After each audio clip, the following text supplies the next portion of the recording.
Hello, আসসালামু আলাইকুম everyone. কী অবস্থা সবার? সো আপনারা দেখে বুঝে গেছেন যে আজকের ব্লগটা ক্যাফে ভোজন বাড়ি। হ্যাঁ, আপনারা একদম ঠিক শুনেছেন। ভোজন বাড়ি তো নয়, একদম যেন বিয়ে বাড়ি। তো আমার কাছে অনেকটা বিয়ে বাড়ির মতনই মনে হচ্ছিল।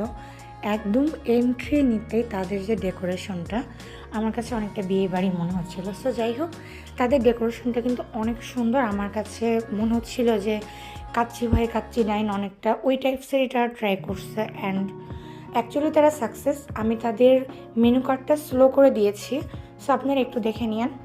আর আসলেই টেস্ট অফ ট্রেডিশনাল কাচ্চি এই জিনিসটা কীরকম সেটা আমি আপনাদেরকে একটু পরে একদম অনেস্ট রিভিউ। সো যাই হোক, আর এই যে আমাদের কাচ্চি চলে আসছে, তাদের কাচ্চি কিন্তু 350 টাকা করে প্লেট, এটা আমি আগেই বলে রাখি। অ্যান্ড আপনারা দেখতে পাচ্ছেন যে কোয়ান্টিটি কীরকম, আপনারা এরকম কোয়ান্টিটিরই পাবেন। আর অ্যাজ ইউজুয়াল তারা যেরকম দেয়, এক পিস সলিড আর এক পিস হাড়ের মাংস, বাট এখানে কিন্তু চেঞ্জ করার অপশন আছে। আপনার যদি পছন্দ না হয় আপনি চেঞ্জ করে নিতে পারবেন। সো আমি আরেকটু ক্লোজলি দেখিয়ে দিই এখানে কি কি আছে। এই যে তারা কিন্তু এক প্লেট সালাদ অলরেডি দিয়ে দিয়েছে, যেখানে শসা টসা সবই আছে। আর এই যে একটা ডিম, এটা ছিল আমার আর কি হাড়ের মাংস, যাই হোক। আর এই এক পিস ছিল সলিড। আর অ্যাজ ইউজুয়াল আমরা এক পিস আলু পাবোই, কাচ্চির সঙ্গে নর্মালি এটা থাকবে, এটা স্কিপ করা যাবে না। আর হ্যাঁ, আমার মতো যারা মনে করবেন যে না আমি একটু মাংসটা চেঞ্জ করব, তার অবশ্যই ফার্স্ট চেক আউট করেই বলে দিবেন যে আমার মাংসটা চেঞ্জ করা খুবই দরকার। আর সালাদ কিন্তু আসলে আমাদের দুইটা দেওয়া হয়েছিল।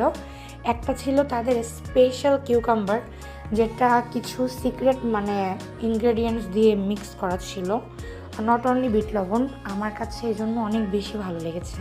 আর এত ঝরঝরে, একদম বাসমতি চালের অথেন্টিক কাচ্চি। এখানে কোনো রকম কোনো চিনি গুঁড়া চাউল মিক্সড করে কিন্তু করা না। সো যাই হোক, আমি খেতে খেতে বলেই দিলাম, আমার কাছে কিন্তু টেস্টের ক্ষেত্রে মনে হয়েছে কাচ্চি ভাই কাচ্চি ডাইন আমি তাদের কাচ্চি খাচ্ছি, বিকজ টেস্ট সবগুলার আমি রিভিউ দিয়ে দেখলাম যে almost same, and price almost same, decoration almost same. আর যেহেতু এটা খাসির মাংস, একদম তুলতুলে ছিল, মানে এটা যে টেনে হিচড়ে খেতে হবে ব্যাপারটা এমন নয়। আমার কাছে অনেক নরমই মনে হয়েছে।